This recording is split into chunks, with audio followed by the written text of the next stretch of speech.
Terry Harmon with Buck Rail here. Just want to give a quick breakdown of our new selective laser sintering system and how we're going to put it to use making better parts for Buck Rail. First off, this is the selective laser sintering machine. It's the Fuse 1 Plus 30 watt. And if you take a look here, you can see a build just finished. That was a 17-hour and 15-minute build.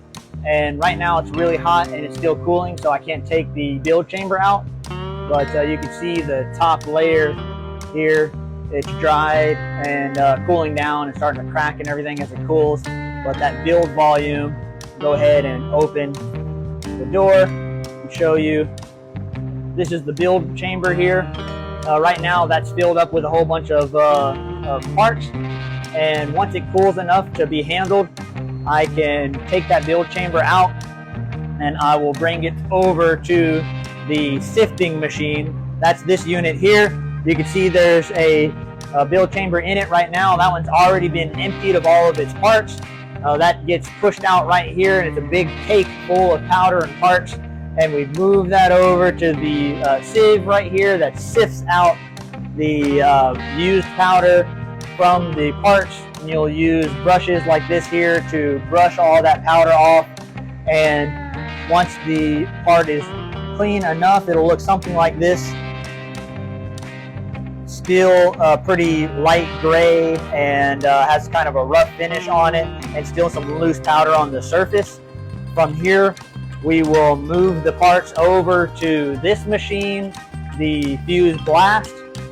And what this machine does, it's basically just a bead blaster, but it does have an automated tumbler in it. So you can either blast manually or with the automated tumbler. This here is the nozzle for blasting that you can drop down into the basket here with all your parts inside of the basket. You close this glass lid up and set the cycle, and I can just walk away from it and it bead blasts the parts. So that'll give it a nice finish that's ready for dyeing.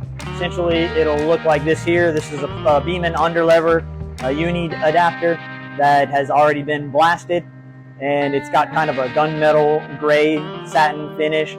And there's one more step after this. We will take this part over to the dye machine. Right here you can see it's running. We have a whole bunch of parts in there right now. It's really hot. It circulates that water and it gets the dye deep down inside of the part, and that gives us a part that looks like this here. So you can kind of see the difference.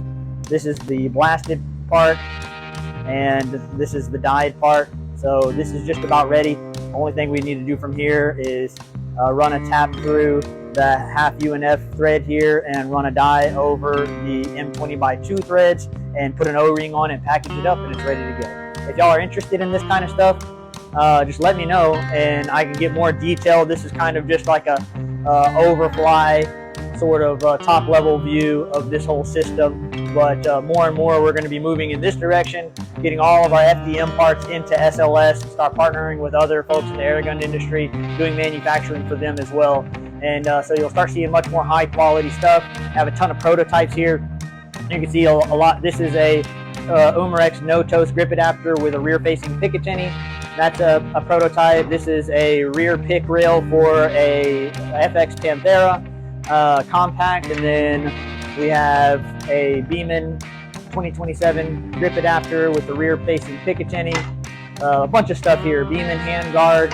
And some of these parts were just kind of test parts and whatnot. Some of them are prototypes that I'm going to test and see if it's something that's fit for, for bringing to market. So, yeah, if y'all are interested in this kind of information, you're interested in the manufacturing type stuff, I'm super passionate about it, and I love this stuff and go on and on about it all day. But obviously, I'm not going to make that kind of content unless it's something that folks are interested in. So let me know.